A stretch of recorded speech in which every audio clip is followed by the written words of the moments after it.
We're backstage again, just grab this guy aside. Iron Braydz up in the building, man. Salute, definitely.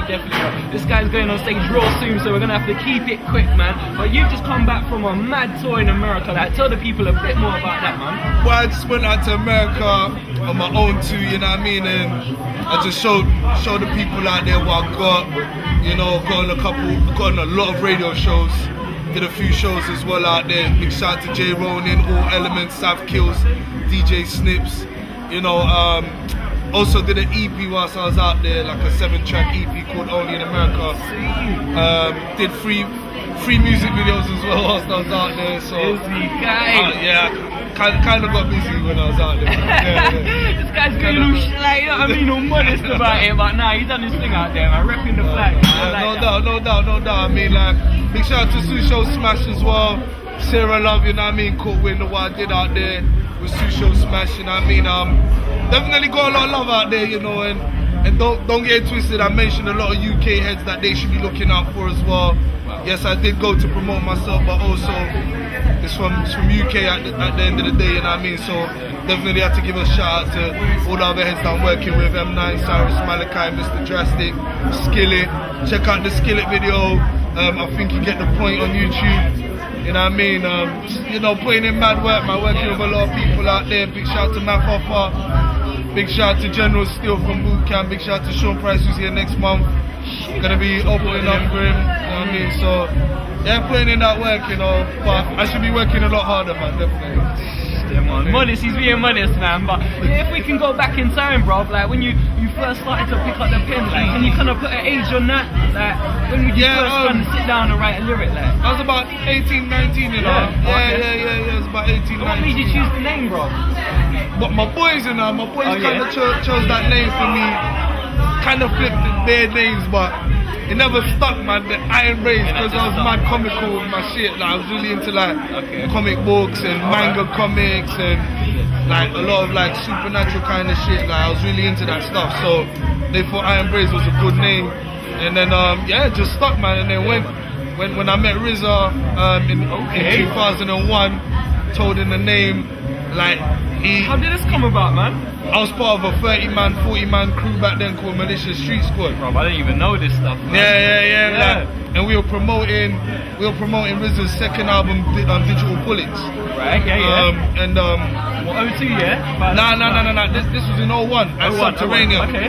And yeah, my boy Menace introduced me to RZA, and as soon as he said my name, RZA was like he asked me, did you get the name from the Kung Fu flick? I was like, nah, man.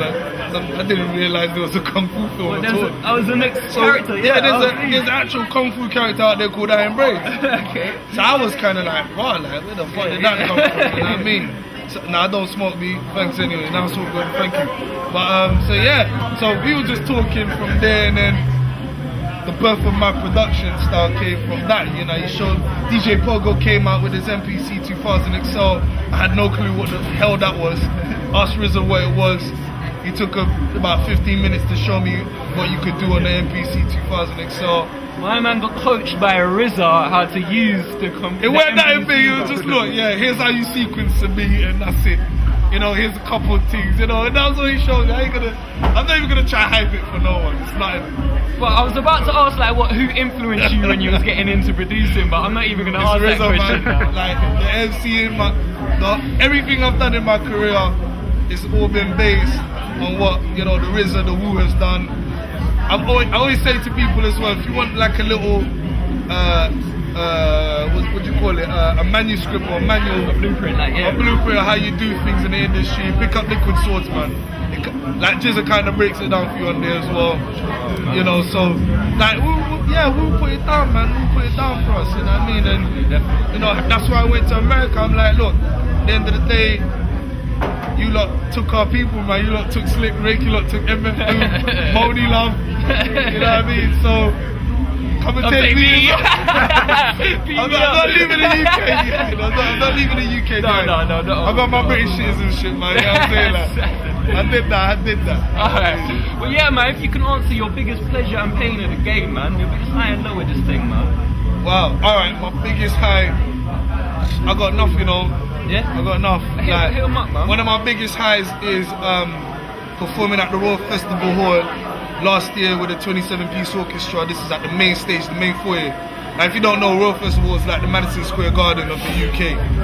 And performing on that stage, like, alright, let me tell you why it's the biggest thing for me. Because 6 years ago, a friend of mine called Michael, like, big shout out to him. 6 years ago, I had the great opportunity of seeing Femi Kuti, fella Kuti's son, performing on that stage 6 years ago.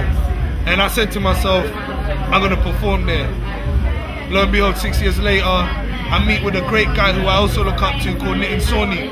He's an amazing artist, amazing producer, songwriter, composer, you name it, he's amazing. I had a great opportunity of meeting with him, and it kind of stemmed from there. So from working with him, performing with him, doing a concert to mark the reopening of the Queen Elizabeth Hall at the Royal Festival Hall, that kind of led to that happening with a 27-piece orchestra. Now this is a young black dude doing hardcore hip hop with a 27-piece orchestra. I can boldly say I did that shit before Kanye West as well. So, like, get it out there, tell everyone. CV's looking at I did it before Kanye West.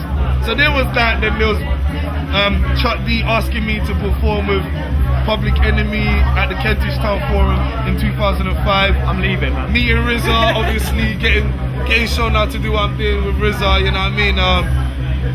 Alright, so get the pressing on them now, man. What's the biggest low in the game that makes you sometimes think, like, is this worth it, man? When I holler at people, I'm not gonna mention no names because that'll be promoting them. But when I holler at a lot of people, you know, and yeah, I know they what say holler at me, and when I holler at them, and they treat me like I'm a bugaboo. You know, but it's all part of the game. It's nothing, man. People will tell you they like your stuff, and they're blatantly lying. They don't like shit. You know what I mean? They're just saying it. They're gassing you. You know, you're gonna get a lot of that. The gassing. That's what it is.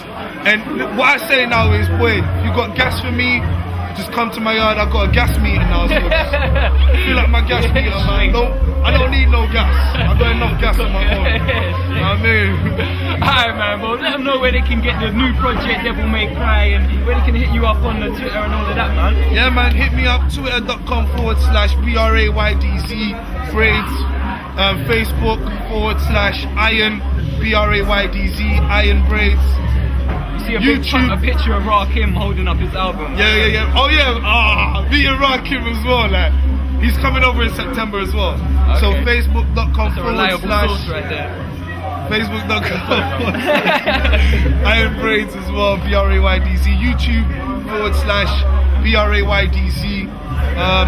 Pick up your copy of Devil May Cry at Suspect Packages as well. Yeah. So, and I just want to say personally, that track to your dad, brother. That track is one of the biggest UK hip hop tracks ever. Wow, like, I'm not even gassing. I don't say this kind of stuff on interviews, bro. Big. Alright, brother. Thank you so much, man. I'm gonna let you go on and do your thing. Hopefully we get some footage of him rocking out a bit later, man. So.